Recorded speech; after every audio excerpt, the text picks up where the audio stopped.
तो समझ लो हर ग्रंथ समझ में आ गया। जिसको साहिब ने बोला कि सतगुरु ऐसा चाहिए जैसा सूप सुहाए और साथ साथ तो गंजे थोथा दे उड़ाए।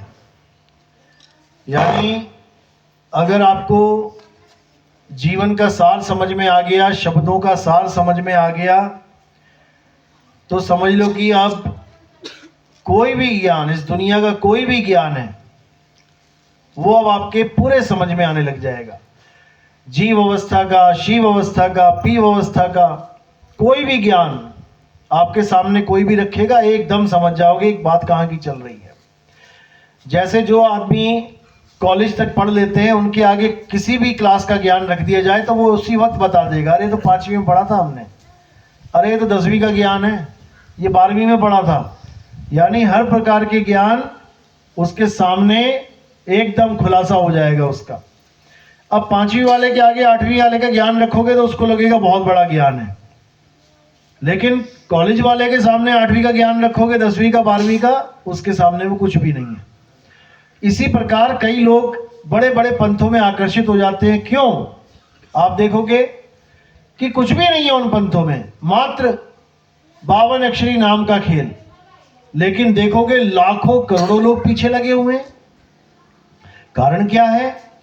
क्योंकि उनकी बुद्धि का स्तर उतना ही है जितना वो उस ज्ञान को महान मान रहे हैं। और जब इस ज्ञान को समझ जाओगे तब तुम्हें लगेगा बताओ इनसे बड़े बेवकूफ कोई नहीं है, जो करोड़ों की संख्या में केवल 52 अक्षरी नाम के पीछे पड़े हुए हैं। समझो बात को, आज दुनिया में जितने भी पंथ चल रहे हैं, क्या चल रहे हैं ये? कभी अंदर गहराई में जाके देखना क्या है वहां पे? केवल 52 अक्षर की दुकान सजी हुई है। हिंदू है तो राम राम लेके बैठा है, श्याम श्याम लेके बैठा है, हरे कृष्णा हरे राम, ओम नमः शिवाय, ओम नमः भगवते वासुदेवाय, ओम भूर्भुवः स्वः, यही लेके बैठा हुआ है। मुसलमान है तो अल्लाह लेके बैठा है, या फिर या खुदा जप रहे हैं, या फिर नमाज पढ़ रहे हैं। 52 अक्षरों का ही खेल है। ईसाई है तो प्रेयर लेके बैठा है, भजन गा रहा है अपने, 52 अक्षरों का ही खेल है। सिख है तो वाहिगुरु वाहिगुरु जप रहा है, गुरु ग्रंथ साहब को पढ़ रहा है, सब 52 अक्षरों का खेल है। यानी अल्टीमेटली 52 अक्षरों का ही सारा खेल है, और उसी में पूरा संसार रमा पड़ा है। ये जितने भी तुम्हें देश दिखाई दे रहे हैं, इसमें जितने भी तुम्हें लोग धार्मिक दिखाई दे रहे हैं, किसी भी धर्म से जुड़े हैं, ये केवल 52 अक्षरों से जुड़े हुए हैं। धर्म का तो अभी इनको ABCD नहीं पता कि धर्म होता क्या है। तो आज उसी धर्म का खुलासा करेंगे, आखिर धर्म होता क्या है। हम कहने को तो कह देते हैं कि हम धार्मिक हैं, हम सनातन धर्म के हैं, लेकिन क्या हम सच में सनातनी हैं? आज इस पे विचार करेंगे, पता लगेगा कि हम सनातनी हैं भी कि नहीं। तो सबसे पहले क्या समझना है? सबसे पहले हमने धर्म समझना है कि धर्म होता क्या है, सनातन धर्म है क्या। आज उसके नाम पे महाकुंभ लगा हुआ है। कहते 144 साल के बाद, यानी हर इंसान के जीवन में केवल एक बार आता है, वो दूसरी बार नहीं आएगा। आज हम उस कुंभ में जाके, हम स्नान करके, हम पूजा पाठ करके, हम कह रहे हैं कि हम सनातनी हैं। बहुत अच्छी बात है, कहना भी चाहिए, क्योंकि हम हैं ही सनातनी। क्योंकि इस दुनिया में अगर कोई धर्म है पूरे वर्ल्ड में, तो वो एक ही धर्म है, उसको सत्य सनातन कहते हैं। लेकिन सत्य लगाने की जरूरत क्यों पड़ी? हमने सुना है सनातन धर्म, आगे सत्य लगाने की क्या जरूरत पड़ गई?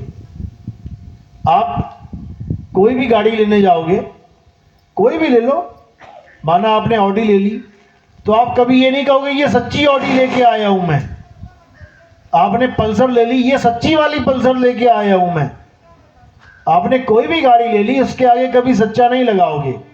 लेकिन धर्म के आगे, सनातन के आगे सच्चा क्यों लगाना पड़ रहा है? कारण क्या है? कारण क्या है? क्योंकि एक असत्य सनातन धर्म भी है, समझ लो। कहते ना भाई ये मुसलमान, अरे नहीं मुसलमान नहीं, ये सच्चा मुसलमान है, और ये अरे ये नकली मुसलमान है। समझ रहे हो? यानी कि हर जगह सच्चा और कच्चा मिलेगा आपको। इसी प्रकार सत्य सनातन धर्म में और असत्य सनातन धर्म में क्या फर्क है, इसको समझ लो।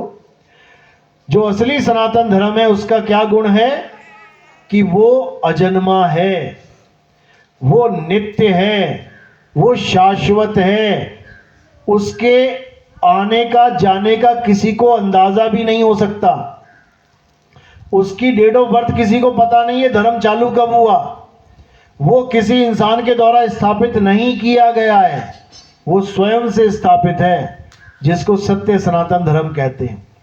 इसीलिए कहते हैं कि सनातन सत्य सनातन धर्म की कोई आदि अंत नहीं है। लेकिन असत्य सनातन धर्म में क्या आता है, जिसकी भी हमें डेट ऑफ बर्थ पता लग जाए, यानी जिसका हमें जन्म का पता लग जाए और उसकी मृत्यु का पता लग जाए, अब अगर हम उसकी पूजा करने के बाद कहें कि हम सत्य सनातनी हैं, तो हम सत्य सनातनी नहीं हैं, हम असत्य सनातनी हो गए। बस इतना सा भेद है और कोई भेद नहीं है। यानी जो पैदा हुआ है और जो मर जाएगा, जो पल पल बदल रहा है, जो आ रहा है और जा रहा है, वो सनातन नहीं है। और सनातन क्या है? जो ना तो कभी जन्मता है ना कभी मरता है, जो कभी बदलता नहीं, वो सदा एक सा रहता है, उसको सत्य सनातन धर्म कहते हैं। और गीता में इसका कहां प्रमाण मिलेगा आपको? अध्याय 2 24वां श्लोक, आप उसको पढ़ेंगे, बिल्कुल क्लियर है। बड़े बड़े संत नहीं बता पाते सत्य सनातन धर्म का मतलब। गीता में स्पष्ट लिखा है, कोई भी चाहे पढ़ सकता है। क्या लिखा है? कि जिसे कोई जला नहीं सकता, जिसे कोई छेद नहीं सकता, जिसे कोई भिगा नहीं सकता, जिसे कोई सुखा नहीं सकता, जो स्थिर है, जो अचल है, जो सर्वव्यापी है, यानी जहां तुम हो वहां पर वो होगा ही होगा, ऐसा नहीं कि तुम यहां और वो नहीं है। यानी जहां दूध है वहां घी होगा ही होगा, ऐसा नहीं हो सकता कि केवल दूध पड़ा है घी नहीं है। इसको कहते हैं सर्वव्यापी। ना कि पत्थरों में ढूंढो तुम सनातन धर्म को, नहीं मिलेगा, याद रखना। ये आत्मा की बात चल रही है भाई। तो वहां साफ लिखा है कि ये अजन्मा है, अचल है, वही सत्य सनातन है। और क्या है वो? आत्मा ही सत्य सनातन है, जिसका ना तो कोई आदि है ना कोई अंत है। लेकिन आत्मा ने जिसको धारण किया हुआ है, शरीर को, उसकी पूजा करने वाले अपने आप को सनातनी समझ रहे हैं। सबसे बड़ी दिक्कत तो ये है। तो इसी दिक्कत को कैसे हम खत्म करेंगे? ज्ञान के द्वारा। जब हम ज्ञान में आ जाएंगे तो हमें पता लग जाएगा कि जो पैदा हो रहा है और जिसका नाश हो जाता है, वो पूजा के काबिल नहीं रह जाता। पूजा के काबिल केवल एक है और वो है आत्मदेव। उसी आत्मदेव की महिमा सारे ग्रंथ गाते हैं। कृष्ण जी भगवान हैं, बिल्कुल हैं, लेकिन वो भी आत्मा की महिमा गाते हैं। अध्याय 2 भरा पड़ा है। अगर वही भगवान है तो आत्मा आत्मा करने की क्या जरूरत है भाई? सीधे भगवान की पूजा कर लो, आत्मा का क्या रोल है? लेकिन नहीं, दोनों पक्षों का युद्ध रोक के अर्जुन को आत्मा का ज्ञान समझाया जा रहा है। कुछ तो कारण होगा मेरे भाई। शरीरों का खंडन किया जा रहा है कि हे अर्जुन, ये शरीर नाशवान है, इनका कोई अस्तित्व नहीं है, मिट्टी की ढेरी है, अभी इकट्ठी हो गई है, उसके बाद मिट्टी में मिल जाएगी। लेकिन आत्मा अजन्मा है, नित्य है, शाश्वत है, पुरातन है, सत्य सनातन है। तो बताओ किसकी महिमा है? शरीरों की आत्मा की? लेकिन हमें आज तक किसकी पूजा करवाई जा रही है? शरीरों की। मंदिर किसके बने हैं? शरीरों के कि आत्मा के? अच्छा, शरीरों के। शरीर पड़ा अंदर, पत्थरों के। तुम्हें शरीर और पत्थर में भी फर्क नहीं पता। मंदिर पत्थरों के बने हैं, शरीर तो ये है जो घरों में रहता है। लेकिन लोग नहीं समझ पा रहे हैं। क्यों? क्योंकि उनके भावों को गलत तरह से यूज किया जा रहा है। भाव बहुत है भक्तों में, पत्थर को पत्थर नहीं मान रहे, भगवान मान रहे हैं। लेकिन केवल मानने से क्या वो वस्तु मिल जाएगी? भले तुम कितना मान लो कि मैंने कान में कुंडल पहने हैं, वो सोने के हैं, सोने के हैं, सोने के हैं, लेकिन जब परख करवाने जाओ निकल गया पीतल, तो तुम्हारे मानने से क्या वो पीतल सोना हो गया? कभी नहीं होगा। इसीलिए कबीर साहब ने विश्वास की बात करी है, लेकिन अंधविश्वास की नहीं करी है। उन्होंने कहा विश्वास करो मालिक पे, परमात्मा पे पूरा विश्वास करो, लेकिन अंधविश्वास मत करो। यानी कोई कुछ भी बोल दे तो उसी को परमात्मा मान लो। आज परमात्मा के नाम पे ऐसे ऐसे मंदिर बन गए। मैं कहीं जा रहा था रास्ते में, तो वहां पर कुतिया माता का मंदिर दिखाई दिया। उस पे कुतिया की फोटो बना रखी है, कुतिया माता की जय हो, कुतिया माता का मंदिर। भैया ये कौन सा मंदिर बन गया? ये कौन सा ज्ञान आ गया हमारे धर्म में? एक भेड़ की मंदिर बना के भेड़ की पूजा करने में लगे हैं। मतलब कमाल ही हो गई बिल्कुल। कुछ भी हो सकता है धर्म के नाम पे। क्यों? क्योंकि भाव जुड़े हैं भगवान से। दिक्कत ये है, अब ये जो हमारे भाव गलत जगह जुड़ गए हैं, इसी को सही जगह जोड़ना धर्म कहलाता है। बस इतना समझ लो। यानी हमारे भाव कहीं भी जुड़े हैं, उसको वहां से हटा के सत्य से जोड़ना ही सत्य सनातन धर्म है। इसके अलावा और कोई धर्म नहीं है। तो सत्य क्या है? सत्य आत्मा है। वही आत्मा जो हम सबको चला रही है। एक भी नहीं कह सकता कि मेरा शरीर बिना आत्मा के चल रहा है। एक भी कह के दिखा दे। सबका शरीर चलाने वाली वही आत्मा है, सबको ताकत देने वाली वही आत्मा है, सबके घर हरे भरे हैं उस एक आत्मा की वजह से। लेकिन ये इंसान पत्थर की तो पूजा करने में सारा जीवन लगा सकता है, लेकिन आत्मा की पूजा करने में ये संकोच में पड़ जाता है। इसको कह दो पत्थर को माथा टेक ले, भगवान समझ के टेक लेगा। अगर इसको कह दो आत्मा को जान ले भाई, आत्मा का ज्ञान प्राप्त कर ले, तो इसको चक्कर में पड़ जाता है कि अरे पत्थर छूट जाएगा, ये तो आत्मा पकड़ा देगा हमें। अरे भाई पत्थर पत्थर है, आत्मा आत्मा है। पत्थर हिल नहीं सकता, डुल नहीं सकता, बोल नहीं सकता। आत्मा की वजह से ये शरीर चल भी सकता है, बोल भी सकता है, डोल भी सकता है। इतनी सी बात समझ में नहीं आती और लोग विरोध करने में लग जाते हैं कि ये कबीर पंथी पत्थर की पूजा छुड़वाते हैं। पत्थर की पूजा तो हमारे धर्म में कभी थी नहीं। हमारे धर्म में तो सत्य सनातन आत्मदेव की पूजा बताई गई थी। पत्थरों की पूजा तो कभी थी नहीं। यहां तक कि आप देखोगे ध्रुव प्रहलाद जैसे, ध्रुव को देखो, अपने पूरे राज्य को छोड़ के जंगल भेज दिया गया। मंदिर कहाँ होते हैं? राजा के राज्य में मंदिर होते हैं। तो मंदिर तो रह गए राज्य में और वो चला गया जंगल में। तो फिर पत्थर छोड़ के गया है वहां पे वो। अब उसको आगे गुरु मिले, उन्होंने उसको दीक्षा दी, उन्होंने नाम सिमरन किया अपना जो भी दिया। पत्थर नहीं पूजा ध्रुव ने, और उन्हें भगवान ने दर्शन भी दे दिए। तो इसी को समझना है, वो आत्मा की पुकार सुनता है। तो हमने क्या करना है? हमने पहले सत्य को जानना है। सत्य क्या है? सब धर्मों का एक ही सत्य है। पहली बात तो सब धर्म भी कहना गलत है, लेकिन कहना पड़ता है मजबूरी में, क्योंकि सब अपने अपने पंथ को, अपने अपने संप्रदाय को धर्म मान बैठे हैं। सिखों में तो बिल्कुल क्लियर है, आज्ञा भई अकाल की तभी चलायो पंथ। वहां तो बिल्कुल क्लियर है कि सिख कोई धर्म नहीं है भाई, ये पंथ है। तो जब सिख पंथ है तो सब पंथ ही हैं, सब संप्रदाय ही हैं। लेकिन हमें लिखा पढ़ी की वजह से, हमें कानूनी जो हमारे दस्तावेज होते हैं, हमारे शैक्षिक दस्तावेज, उसमें हमें धर्म लिखना पड़ता है। हिंदू धर्म, मुस्लिम धर्म, सिख धर्म, तो हमें लिखना पड़ जाता है। नहीं तो धर्म केवल एक है। धर्म केवल और केवल सत्य सनातन धर्म है। उसी को आत्मा, आत्मदेव कहते हैं। वही है हमारा धर्म। उसी को जानना हमारा धर्म है। उसी में लीन हो जाना हमारा धर्म है, उसके अलावा कोई धर्म नहीं है। तो इसी को समझाते हुए कबीर साहब समझा रहे हैं कि जल में मीन प्यासी, मोहे देखत आवे हासी, आत्म ज्ञान बिना नर भटके, कभी काबा कभी काशी। कबीर साहब ने कभी नहीं कहा मंत्र ज्ञान बिना नर भटके, लेकिन आज कबीर साहब के नाम पे दुनिया भर के मंत्र बांटे जा रहे हैं।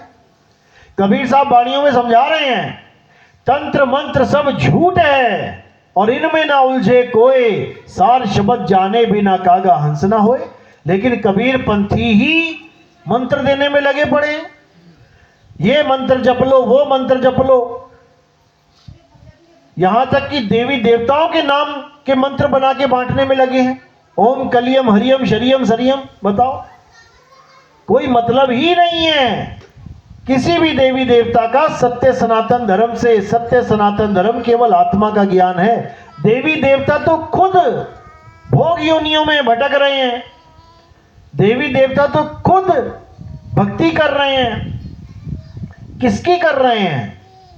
जिस दिन ये समझ में आ जाएगा उस दिन वहां से श्रद्धा खत्म हो जाएगी। श्रद्धा किससे जोड़नी है? परम पिता परमात्मा जो सबका पिता है, जो सबका साहिब है। साहिब सबका बाप है और बेटा किसी का नहीं, और बेटा होके जन्मिया सो तो साहिब नहीं। तो हमारी जो श्रद्धा है, हमारे जो भाव हैं, ये सत्य से जुड़े होने चाहिए। इसीलिए अर्जुन को बार बार समझाया कृष्ण जी ने, लेकिन वो कोई ज्ञानी पुरुष तो था नहीं भाई, वो एक क्षत्रिय था। उसकी बुद्धि भी क्षत्रिय धर्म वाली थी, यानी लड़ने झगड़ने में हमेशा तत्पर रहना। लेकिन उसको ज्ञान 18 अध्यायों में समझा के, तसल्ली करा के, पूरा बता के कि असली चीज आत्मा है और तू धनुष बाण उठा और सामने वाले जितने भी दिख रहे हैं सबके शरीरों का नाश कर। एक की भी आत्मा का नाश तू नहीं कर सकता। क्यों? क्योंकि आत्मा अजर अमर अविनाशी है। तेरे ना मारे जाने पर भी, तेरे ना मारने पर भी ये शरीर मरेंगे, ये हमेशा टिक नहीं सकते। इसलिए धर्म के युद्ध में धनुष बाण उठा और प्रहार कर। तो ये इसलिए उठाया क्योंकि वो समझ गया कि आत्मा को कोई नहीं मार सकता। मैं भीष्म पितामह को मारूंगा, लेकिन मैं मार कर भी उन्हें नहीं मार सकता। मैं केवल उनके जो कपड़े हैं, ये वस्त्र पहने हैं जो मिट्टी के, केवल मैं इसको ही मार सकता हूं। और ये भीष्म पितामह है नहीं। बिल्कुल सिंपल, दिमाग में ये बात फिट हो गई, धनुष बाण उठा के दोबारा लड़ पड़े। तो इसी आत्मज्ञान को समझना है, हमने नहीं लड़ना है। हमारे लड़ने का कोई मतलब नहीं है। लड़ाई कब होती है? धर्म युद्ध होता है जब। अब ऐसे थोड़ी नहीं मारने लग जाना कि किसी की आत्मा को मैं नहीं मार सकता हूं तो सबके गले काटने लग जाएं। ऐसे पाप में जाएंगे 100%, क्योंकि भाव से ही सारी भक्ति होती है, भाव से ही कर्म का फल मिलता है। एक आदमी किसी को गोली मार दे उसको फांसी हो जाएगी, एक फौजी किसी को गोली मार दे उसको मेडल मिल जाएगा, क्योंकि भाव से ही भक्ति होती है। तो कहते हैं बिना सद्भाव के किसी की मुक्ति होने वाली नहीं है। कोई ये सोच के बैठा है कि जी मेरे भाव हैं, मैं पत्थर नहीं मैं भगवान मानता हूं इसको, तो ये भाव सत्य नहीं है। यहां पे तुम्हारी गलती है, यहां तुम्हारा अज्ञान साबित होगा। क्यों? भाव भी सत्य के साथ जुड़े होने चाहिए। तो कह रहे ध्यान मूल गुरु रूप है और पूजा मूल गुरु पांव, मंत्र मूल गुरु वचन है और मोक्ष मूल सद्भाव। बिल्कुल क्लियर। लेकिन ये दोहे, ये वाणियां उसको समझ में आती हैं जो सद्भाव से जुड़ा हुआ है। अब जो कभी सत्य से ना जुड़ा, गुरु की बात कर रहा हूं मैं, वो चेलों को कैसे उलझाएगा इस वाणी में? वो क्या कहेगा? ध्यान मूल गुरु रूप है। तो तुम पूछोगे गुरु जी कौन सा रूप? तो कहेगा ये वाला रूप।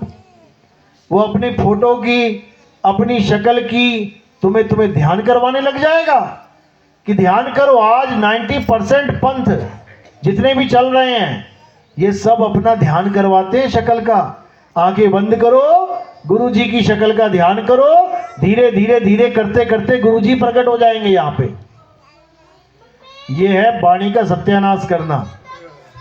ध्यान मूल गुरु रूप है, पूजा मूल गुरु पांव। इसका मतलब क्या है कि पहले तुम्हें गुरु का रूप समझना पड़ेगा कि गुरु का रूप है क्या। देही रूप गुरु का रूप नहीं है। गुरु का रूप क्या है? शब्द रूप है। ध्यान मूल गुरु रूप है, यानी तुम्हें ध्यान किसका करना है? शब्द गुरु का ध्यान करना है। और कैसे करना है वो समझाया जाता है, तब समझ में आता है। ध्यान मूल गुरु रूप है और पूजा मूल गुरु पांव। अब ये गुरु पांव का मतलब क्या होता है? ये चरण कमल होते हैं।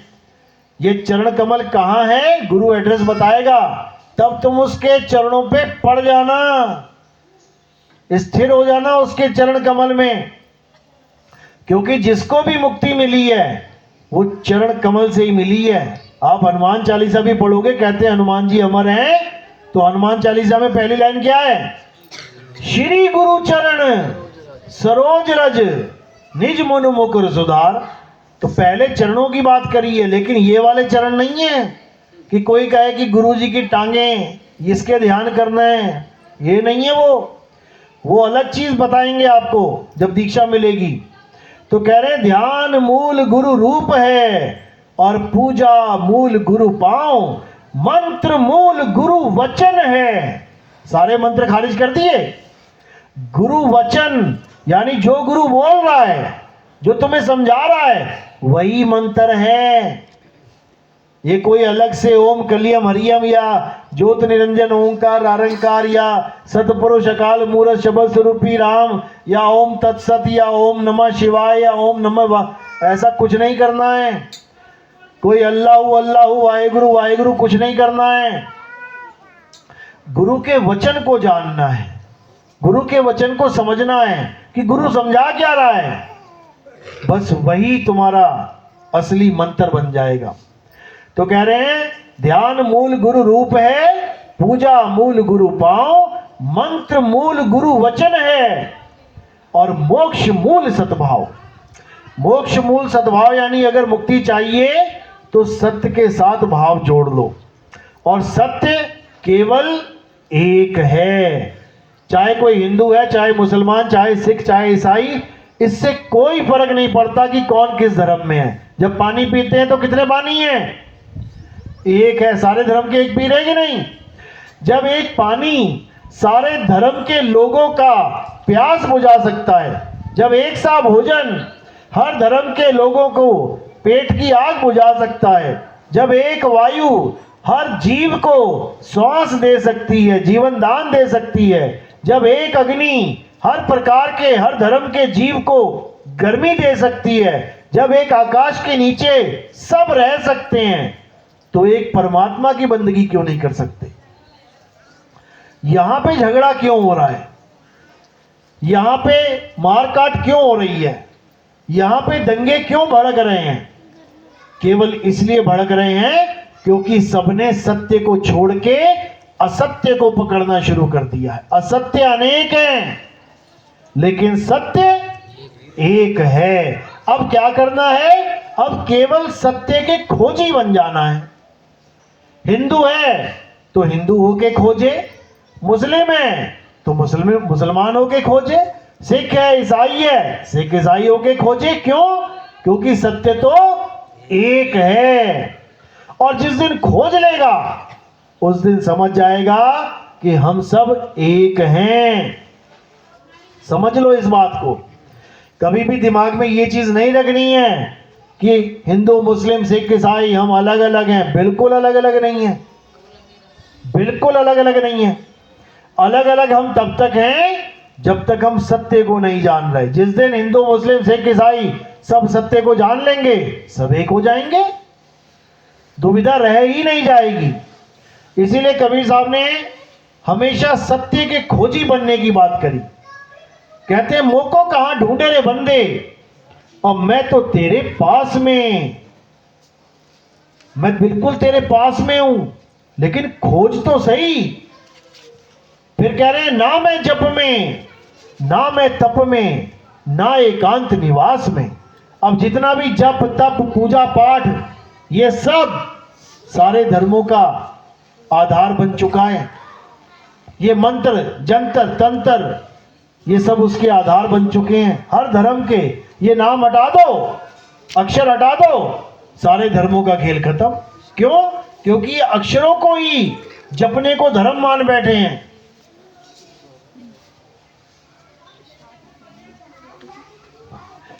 ये मंत्रों को जपने को धर्म मान बैठे हैं, ये अरदासें लगाने को धर्म मान बैठे हैं, ये चर्च में प्रेयर करने को धर्म मान बैठे हैं, ये नमाज पढ़ने को धर्म मान बैठे हैं। जबकि धर्म क्या है? अपनी आत्मा को जानना ही धर्म है, अपनी आत्मा में रमण करना ही धर्म है। अध्याय 3 17वां श्लोक यही बता रहा है कि हे अर्जुन, जो अपनी आत्मा में रमण करते हैं, जो अपनी आत्मा में तृप्त हैं, जो अपनी आत्मा में संतुष्ट हैं, संतुष्ट यानी जिसे अब और कुछ नहीं चाहिए, संतुष्ट हो गया। आप 5 रोटी खाते हो, उसके ऊपर एक भी नहीं खा सकते। 5 खाने के बाद कोई जबरदस्ती अगर आपको एक भी दे, आप क्या कहोगे? भैया संतुष्टि हो गई है, तृप्त हो गया हूं, अब मुझे और कुछ नहीं चाहिए। बस उसी प्रकार जो अपनी आत्मा में रमण कर गया, अब उसे कुछ नहीं चाहिए, उसे किसी देवी देवता की जरूरत नहीं, उसे किसी भगवान की जरूरत नहीं, उसे किसी की भी जरूरत नहीं। वो अपने आप में ही अपने मालिक को प्राप्त करके बैठा है। जिसको दूध में से घी निकालना आ गया, वो कभी मार्केट में धक्के खाने नहीं जाएगा घी के लिए, उसको दूध में से घी निकालना आ चुका है। इसी प्रकार साहिब समझा रहे हैं, जब तुम्हें अपनी आत्मा में परमात्मा का अनुभव हो जाएगा, तब तुम्हारा ये सारा जितने भी तुम्हारी दौड़ है ये सब खत्म हो जाएगी। अब तुम अचल हो जाओगे, अब तुम्हें कहीं जाने की जरूरत नहीं है। लेकिन ये तब होगा जब आपके जीवन में कोई भेदी गुरु आएगा, मंत्र जपने वाले गुरु नहीं। आज मंत्र जपने वाले गुरु अपने आप को तत्वदर्शी संत बताते हैं। तत्वदर्शी संत, देखो शब्द में ही अर्थ छुपा है। तत्वदर्शी का मतलब क्या होता है? तत्वदर्शी यानी वो गुरु जो आपको तत्व का दर्शन करवा दे। बताओ मंत्र कहां लिखा है? अरे मंत्रदर्शी लिखा होता तो समझ में आता कि मंत्र का दर्शन करवाएगा, कौन सा मंत्र जपना है कौन सा नहीं। अरे भाई यहां तत्वदर्शी की बात चल रही है, और तत्वदर्शी का मतलब होता है जो दोनों प्रकार के तत्वों का ज्ञान करवा दे, असत्य तत्व और सत्य तत्व। असत्य तत्व अनेक हैं, देखो अनेक हैं, कोई गोरा कोई काला, कोई मोटा कोई पतला, कोई बूढ़ा कोई जवान, कोई कैसा, ये सब असत्य तत्व बैठे हैं, नाशवान है, पैदा हुए हैं, एक दिन नाश हो जाएंगे, मिट्टी से पैदा हुए मिट्टी में मिल जाएंगे। तो ये जो तत्व हैं ये असत तत्व हैं। अब सत तत्व क्या है? जो सब में विराजमान है, जो सब में विराजमान है। सब घट मेरा साइया और सुनी सेज न कोय, बलिहारी वा घट की जिस घट प्रगट होए। कहते बलिहार जाता हूं मैं जिस घट में आत्म ज्ञान प्रगट हो जाए, यानी जो जीव अपने आप को आत्म स्वरूप समझ ले, अपने निज स्वरूप को जान ले, कहते बलिहार जाते हैं हम। वही है असली भगत, सत्य का भगत, सच्चा भगत। बाकी सब माया के गुलाम हैं। अध्याय 7 में यही समझाया कृष्ण जी ने कि हे अर्जुन, ये जो मेरी त्रिगुणी माया है, सारा जगत इस माया में उलझा पड़ा है। मेरी त्रिगुणी माया को कोई लांग नहीं सकता। कौन लांग सकता है? हे अर्जुन, जो सत्य को जान लेता है, जो आत्मा को समझ लेता है, जो आत्मा में लीन रहता है, वो सहज ही मेरी माया से परे हो जाता है। बिल्कुल क्लियर लिखा है। लेकिन माया है क्या, पहले ये तो समझ लें। आखिर वो त्रिगुणी माया है क्या, किसमें लिप्त हैं हम लोग। अगर माया को छोड़ेंगे तो क्या छूटेगा, पहले ये तो समझ लें। माया से छूटने की बड़ी बड़ी बातें तो कर देते हैं सारे, लेकिन माया है क्या। तो कृष्ण जी क्या समझा रहे हैं कि मेरी त्रिगुणी माया, यानी जो भी चीज मेरे 3 गुणों में आ गई वही माया है, समझ लो।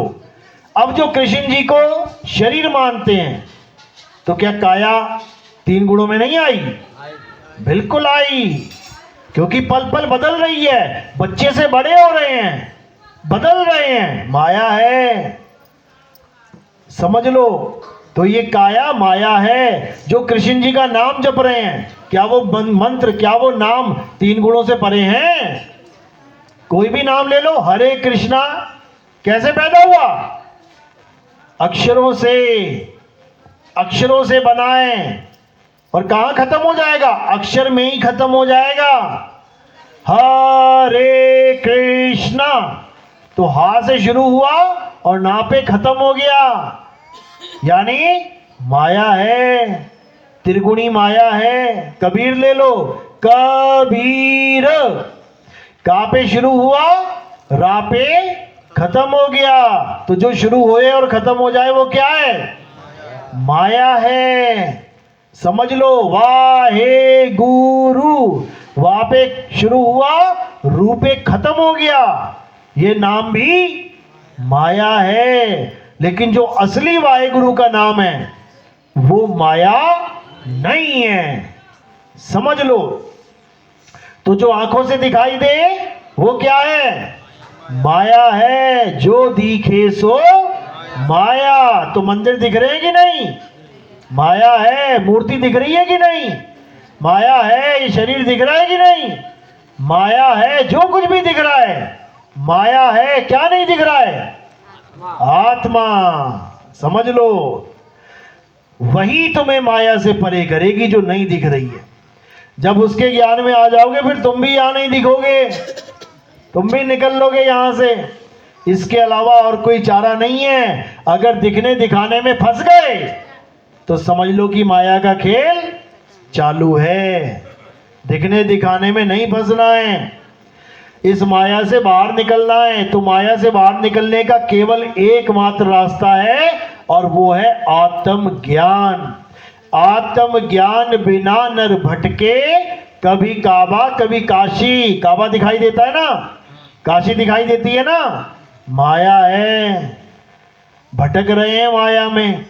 अब उसको जानना है जो दिखाई नहीं देता, जो इन कानों से सुनाई नहीं देता, जो इस जीव से बोला नहीं जा सकता, जिसकी पूजा इस हाथ से करी नहीं जा सकती, जहां तक चल के इस पैरों के द्वारा जाया नहीं जा सकता।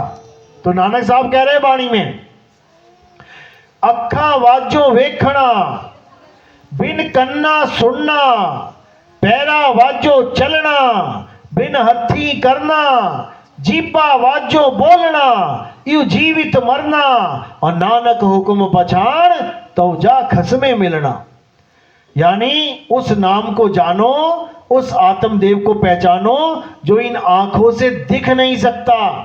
आंखों से क्या दिखता है, माया। शरीर, माया।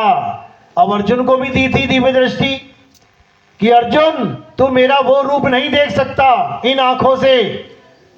तो दिव्य दृष्टि मिलने के बाद क्या दिखना चाहिए था, शरीर की आत्मा,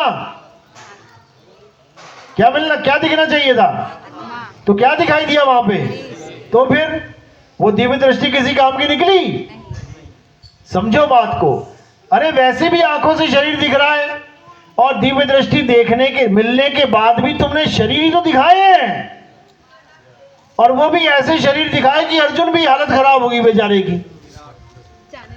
अर्जुन भी डर गया कि बाप रे बाप ये कौन आ गया। समझो, दिव्य दृष्टि जब गुरु देता है तो ऐसे शरीर नहीं दिखाता और उसकी पूजा नहीं करवाता। याद रखो, दिव्य दृष्टि तो देता है गुरु, विराट रूप वो भी दिखाता है, लेकिन वो आत्मा का ज्ञान वाली दृष्टि भी देता है।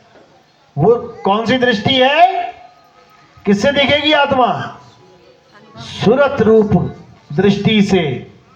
इसीलिए बोला सुरत से देख ले वह देश, सुरत से देख ले वह देश। और देखत देखत दीखण लागे और मिट गए सकल अंदेश, सुरत से देख ले वह देश। ना वहां जाप ना वहां अजप्पा, ना तो ये मंत्र जपने वाले वहां पहुंच सकते हैं, ना ही श्वासों का अजपा जाप करने वाले वहां पहुंच सकते हैं। कि कोई कहे सोहंग सोहंग जपूंगा पहुंच जाऊंगा, कोई कहे ओहम सोहंग जपूंगा पहुंच जाऊंगा, कोई कहे सतगुरु सतनाम जपूंगा पहुंच जाऊंगा, कोई कहे वाहे गुरु जपूंगा पहुंच जाऊंगा, कोई कहे अल्लाह जपूंगा पहुंच जाऊंगा। कोई नहीं पहुंच सकता। ना वहां जाप नहीं वहां अजप्पा, नी अक्षर परवेश, सुरत से देख ले वह देश, सुरत से देख ले वह देश। वो देश दिखेगा सुरत से। यानी जब तुम अपना ध्यान इस माया से हटा के अपनी आत्मा में लगाओगे, अपने आत्म तत्व में लगाओगे, तत्वदर्शी संत के द्वारा जो संकेत मिलेगा उस पे लगाओगे, तब तुम्हें समझ में आएगा कि ये आत्मा तत्व है क्या। और उस आत्म तत्व में कौन लीन होगा? सुरत लीन होगी। क्योंकि सुरत से ही सारा संसार चल रहा है। ये तुम्हारी माया, तुम्हारी काया, ये सब तुम्हारा परिवार सुरत से चल रहा है। सुरत है तो ये संसार है, सुरत नहीं संसार में तो कोई संसार नहीं, खत्म। तो इसीलिए साईं बार बार समझा रहे हैं कि सुरत का खेल समझो। सुरत फंसी कैसे है? अरे सुरत फंसी संसार में और तासे पड़ गई दूर। सुरत बांध स्थिर करो, आठों पहर हुजूर। कोई मंत्र नहीं जपना, कोई पूजा पाठ नहीं करना, कोई हवन यज्ञ नहीं करना, कोई नदियों में नहाना नहीं जाके, कोई मंदिर मस्जिद गुरुद्वारे जाने की जरूरत नहीं है। कुछ नहीं करना है। क्या करना है? हे अर्जुन, अपनी आत्मा में रमण करना है। इसके अलावा और कुछ नहीं करना है। अगर अपनी आत्मा में रमण करने के अलावा कुछ और किया तो समझ जाना कि अब फंस गए माया के चक्कर में। अब तुम्हें नाना प्रकार की योनियों में भ्रमण करना पड़ेगा। कभी कुतिया के गर्भ से बाहर निकलोगे कुत्ता बन के, कभी हथनी के गर्भ से बाहर निकलना पड़ेगा हाथी बन के। जैसी मां मिल गई वैसा ही शरीर धारण करना पड़ेगा। आज ये जो शरीर मिला हुआ है, क्यों मिला है? 2 हाथ 2 पैर 2 आंखें नाक कान क्यों मिले हैं? क्योंकि माँ बाप ऐसे मिल गए। और अगर माँ बाप मिल गए होते चींटी मकड़ी तो 6 पैर 8 पैर लेके पैदा हो जाते इस दुनिया में। और कोई पूछने वाला नहीं था, भैया तू मकड़ी क्यों बन गया, तू चींटी क्यों बन गया? क्योंकि माँ के गर्भ में आ गए तो बनना पड़ गया। आदमी क्यों बने? माँ के गर्भ में आ गए तो बनना पड़ गया। किसी का जोर चलने वाला नहीं है। फिर कुत्ता बन के बैठ जाओगे किनारे और सारी उम्र रोओगे, क्या फायदा उसका?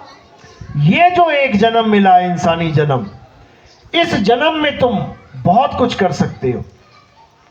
ये इतना अनमोल जन्म है कि देवी देवता तरसते हैं इस जन्म के लिए।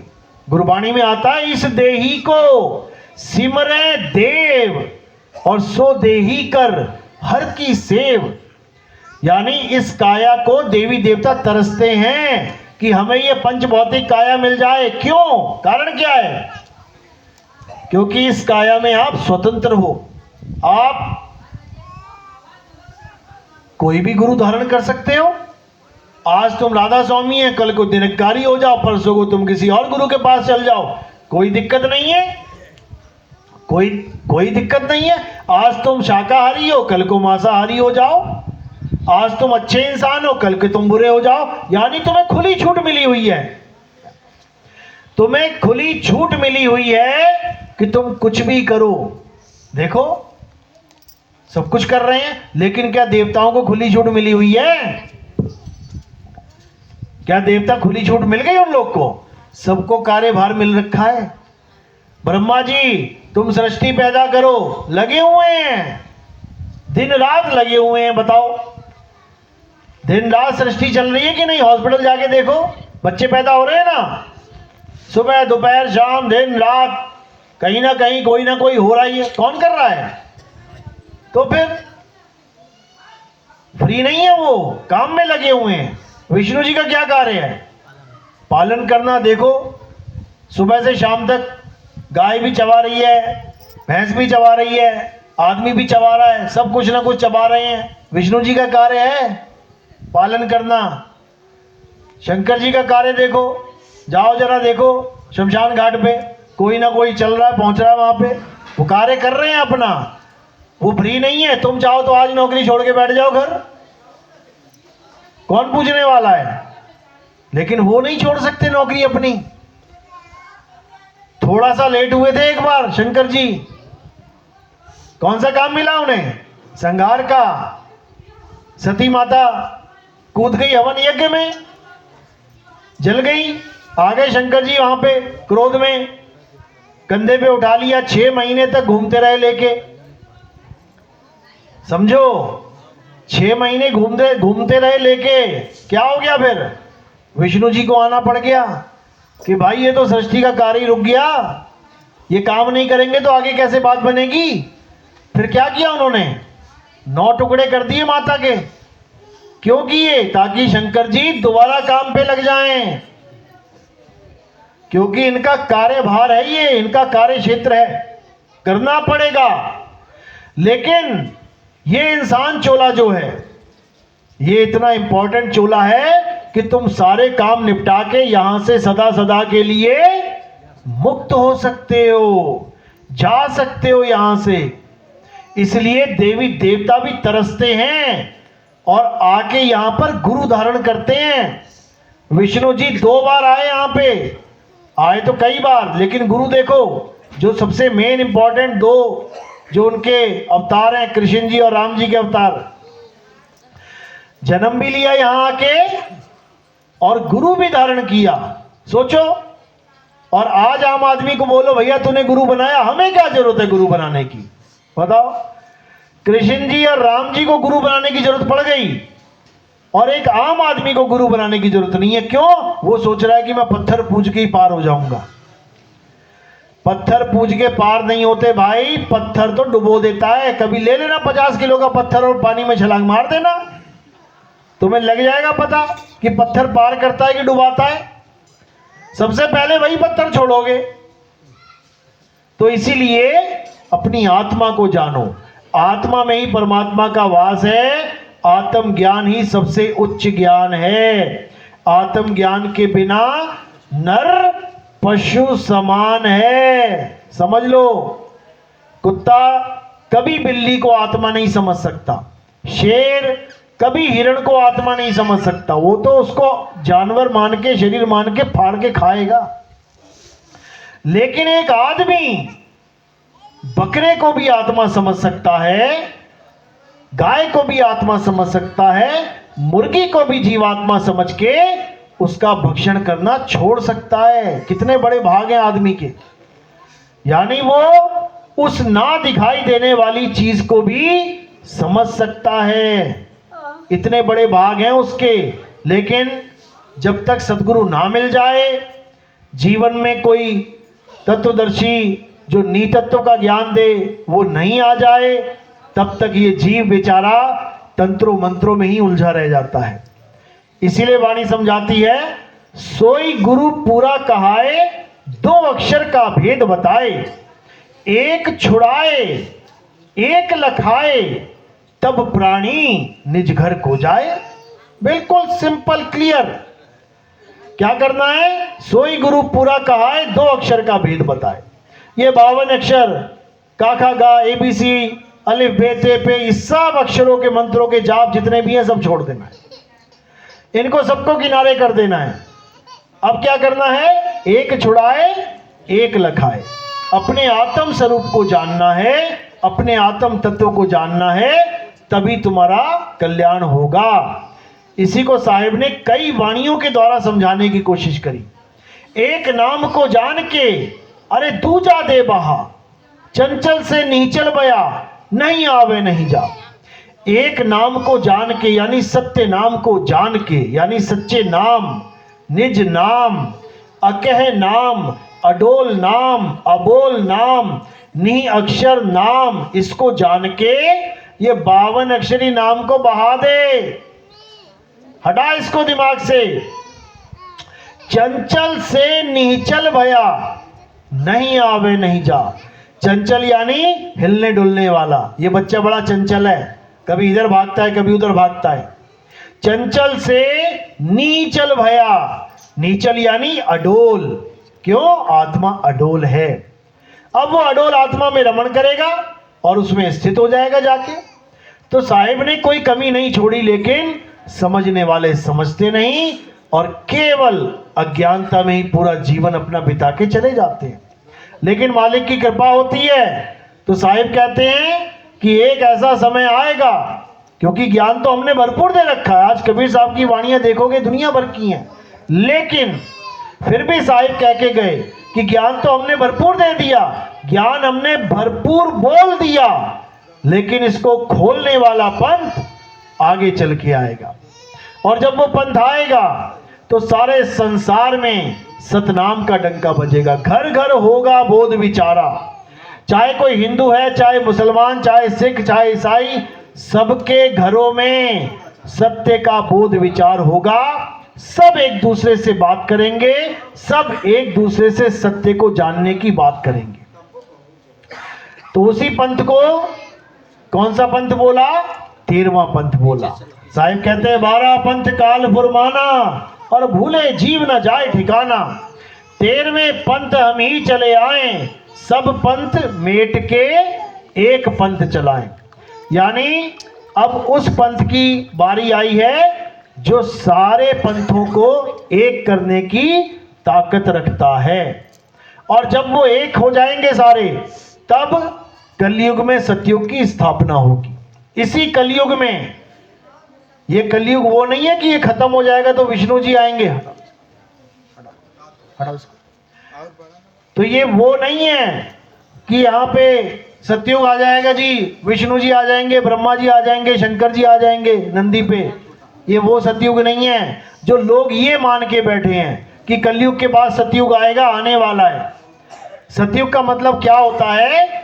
जब अज्ञान का खात्मा हो जाए और सत्य की स्थापना हो जाए, उसको सतयुग कहते हैं।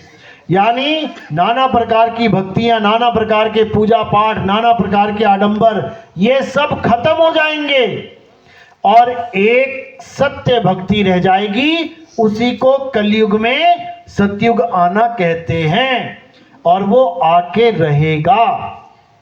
इसको कोई बदल नहीं सकता, क्योंकि इसका जिक्र हर ग्रंथ में आता है, इसका जिक्र पुराणों में आता है। पुराणों में नाम रखा गया है कल्कि अवतार का। यानी कलयुग में सतयुग लाने वाले कौन हैं? कल्कि अवतार। यानी पिछले गुजरे हुए अवतारों की पूजा करने की जरूरत नहीं है। कोई राम राम करके, कोई श्याम श्याम करके कहे कि कलयुग में सतयुग आ जाएगा, नहीं आएगा।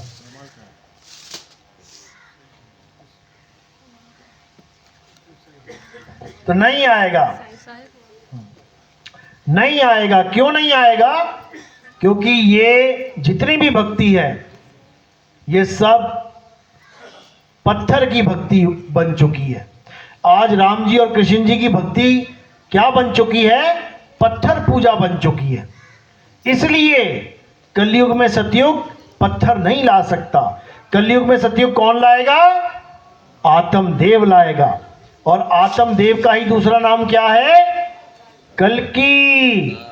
कल्कि का मतलब है कलंक से रहित, जिसमें कोई कलंक ना हो। और कलंक आत्मा में नहीं होता। आत्मा ही निहि कलंक अवतार है। इसी को गरीबदास जी ने और कबीर साहब ने अपने ग्रंथों में निहि कलंक राया नाम से संबोधित किया। इसी को कुरान में इमाम मेहदी, यानी जिसको परमात्मा स्वयं गाइड करेगा, उसका मतलब होता है इमाम मेहदी, यानी जिसको परमात्मा स्वयं गाइड करेगा कि सही रास्ता क्या है, प्रचार करो।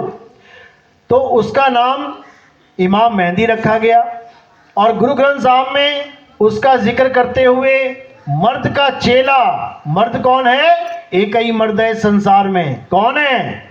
शब्द गुरु ही मर्द है, शब्द गुरु ही मर्द है, महरी ये संसार। तो उसी मर्द का चेला बताया गया कि एक ऐसा प्रचार चलेगा जिसमें केवल शब्द गुरु की बात चलेगी, जिसको नानक साहब की वाणी में आता है शब्द गुरु सुरत धुन चेला, यानी वही शब्द गुरु का जिक्र सब चेलों तक पहुंच जाएगा और सबकी मुक्ति होगी।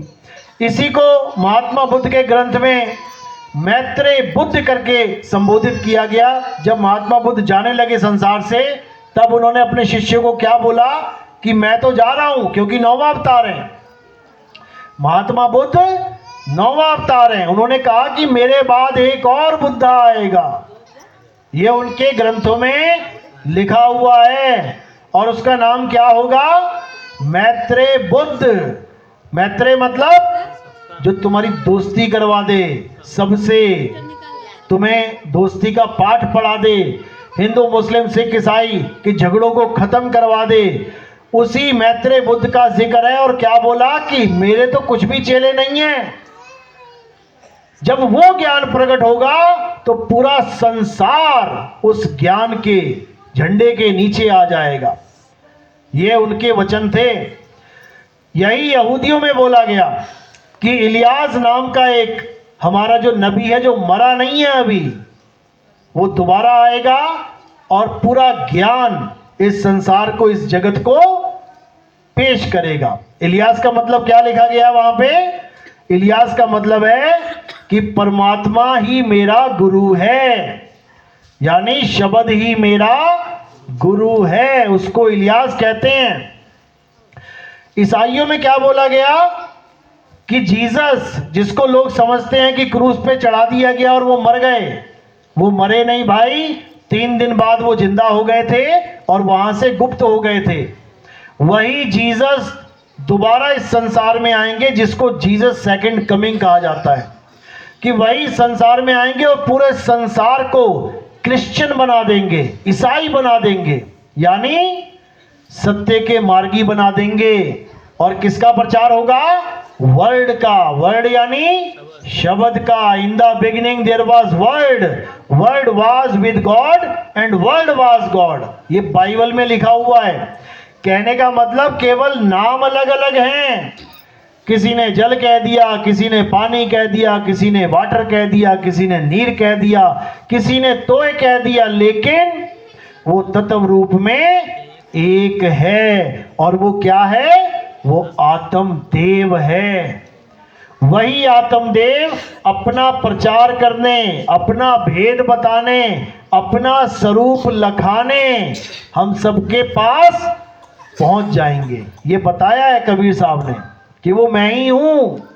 कहते जहां संत तहां प्रगट भय हूं और जहां असंत गुपत तहां रहे हूं। तो वही साहिब हम सब में विराजमान है। हमने उन्हीं के चरणों में ध्यान लगा के उनके स्वरूप को प्राप्त करके जन्म मरण से सदा सदा के लिए मुक्ति प्राप्त कर लेनी है। यही हमारे जीवन का उद्देश्य है। इसके अलावा सब झूठ है। तो मेरी बात समझ में आ रही है? बहुत अच्छी बात है। किस किस के समझ में आ रही है? हाथ खड़ा करो जरा। बहुत अच्छी बात है, क्योंकि समझ में आएगी तभी काम बनेगा, नहीं तो ऐसे ही माया की दौड़ में सब अलग अलग दिशाओं में भटकते रहेंगे और कभी एक नहीं हो पाएंगे। अब एक होने का समय आया है तो सबने एक हो जाना है। तो आज का सत्संग यही समाप्त करते हैं। बोलिए परमपिता परमात्मा की, सदगुरु बंदी छोड़ कबीर साहेब की, सभी संतों की, सभी भक्तों की, आज के आनंद की, सकल हंस को बंदगी साहेब बंदगी सतनाम। अब आरती का समय है, आरती होगी, उसके बाद प्रसाद होगा। नाम दीक्षा वाले सबसे लास्ट में मिलेंगे। कौन है नाम दीक्षा वाला? पहली दीक्षा वाला कौन है? हाथ खड़े करो। दूसरी दीक्षा वाले सबसे लास्ट में मिलेंगे भोजन प्रसादी के बाद। सतनाम।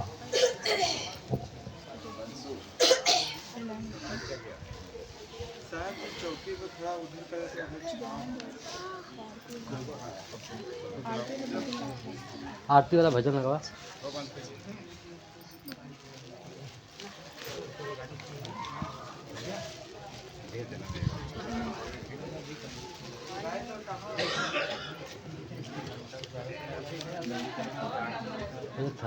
ले ली चना खाली ले ली 2 बजे।